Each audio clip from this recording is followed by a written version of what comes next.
पिछले 2 वर्षों से सर्वाधिक चर्चित और विवादास्पद मुद्दा रहा है एमएसपी, जिसको लेकर किसान आज भी सरकार के साथ संघर्षरत हैं। उनके साथ अपनी मांग पर अड़े हुए हैं। तो आइए इसको आज समझते हैं आसान भाषा में। तो क्या मांगे हैं किसान की?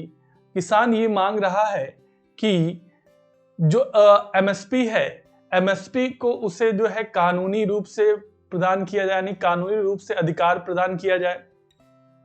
साथ ही साथ जो है सभी फसलों पर इसे एमएसपी को लागू किया जाए।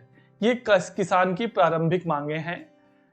तो एमएसपी यानी मिनिमम सपोर्ट प्राइस क्या है, इसे आज समझते हैं आसान भाषा में, और किसानों के विवादों का क्या हल हो सकता है, इसको भी आज हम जानेंगे इस वीडियो में। तो चलिए स्टार्ट करते हैं। सबसे पहले हम बात करते हैं एमएसपी क्या होती है। एमएसपी जो है ये आपका वह दर या वह मूल्य होता है जिस पर सरकार किसानों से उनकी फसलें खरीदती हैं। यानी जिस दर पर किसान से सरकार उनकी फसलें खरीदती है उसे न्यूनतम समर्थन मूल्य कहा जाता है। यह मूल्य जो होता है या जो रेट होता है, किसानों की जो लागत होती है उसका लगभग 1.5 गुना होता है। यहाँ पर जो है किसानों से वो जो मूल्य क्या कर रही है, खरीद रही है। और इसका उद्देश्य ये होता है कि किसान को क्या किया जाए, इकोनॉमिक रूप से कुछ सपोर्ट किया जाए, जिससे वो हमेशा उपज करने के लिए प्रोत्साहित बना रहे या हमेशा इनकरेज उसको होता रहे। यहाँ पर जो है ये इसका पर्पस होता है। अब आइए बात करते हैं कितनी फसलों पर इसको दिया जाता है। इसको लगभग जो है 22 फसलों पर दिया जाता है, जिसमें से 14 यानी 14 जो है वो खरीफ है और 6 आपकी रबी क्रॉप्स हैं और 2 यहाँ पर जो है कॉमर्शियल क्रॉप्स हैं, जिन पर यहाँ पर जो है एमएसपी प्रदान किया जाता है। अब ये जो एमएसपी को रिकमेंड और जो है अप्रूव कौन करता है? एमएसपी को रिकमेंडेशन करता है CACP यानी commission of agriculture cost and price. ये क्या करता है, रिकमेंड करता है एमएसपी को, और उसकी रिकमेंडेशन को अप्रूव करता है काउंसिल ऑफ मिनिस्टर की। काउंसिल ऑफ मिनिस्टर की इकोनॉमिक कमेटी है, वो इसको एमएसपी को क्या करती है, अप्रूव करती है यहाँ पे कि किस फसल पे कितनी एमएसपी मिलनी चाहिए, और वो उसको अनाउंस करती है यहाँ पे। तो ये तो बात हो गई कि कौन अप्रूवल कर रहा है। अब ये जो रिकमेंडेशन आती है CACP की, इसके क्या बेसिस हैं? इसके 3 बेसिस हैं, 3 बेसिस हैं। तो इसमें क्या है कि ये पहले ये देखते हैं कि किसान जो है, किसान की लागत यानी जिसे जो प्रारंभिक लागत है, जैसे उसकी बीज हो गया, सीड्स हो गए, फर्टिलाइजर हो गए, पेस्टिसाइड्स हो गए, और आपके एरिकेशन हो गया, ये सारी चीजें जो हो गई। साथ साथ जो है किसान अपने खेतों में जो काम कर रहा है उसकी जो लेबर कॉस्ट है वो वहां पे ऐड की जाती है।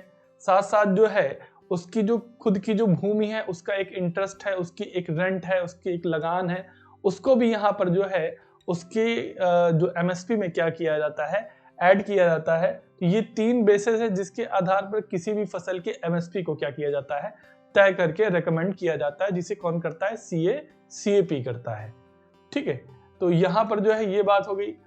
अब इससे रिलेटेड वर्तमान में इश्यूज क्या हैं, कौन कौन से मुद्दे हैं?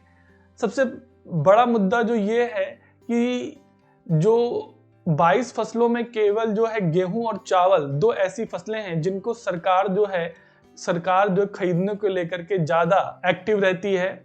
बाकी फसलों के प्रति वह उदासीन है या उसके पास सरकारी तंत्र या मशीनरी की कमी है। दूसरा जो है यहाँ पे बिचौलिए हैं, एजेंट हैं, जो ब्यूरोक्रेट्स हैं, जिन पर इस खरीद की निर्भरता इतनी ज्यादा है कि हर चीज में लेट लतीफी और बहुत ज्यादा पारदर्शिता की कमी है। साथ ही साथ जो है यहाँ पर जो छोटे किसान हैं उनको इसका पूरा लाभ नहीं मिल पाता या इससे वो बाहर हो जाते हैं।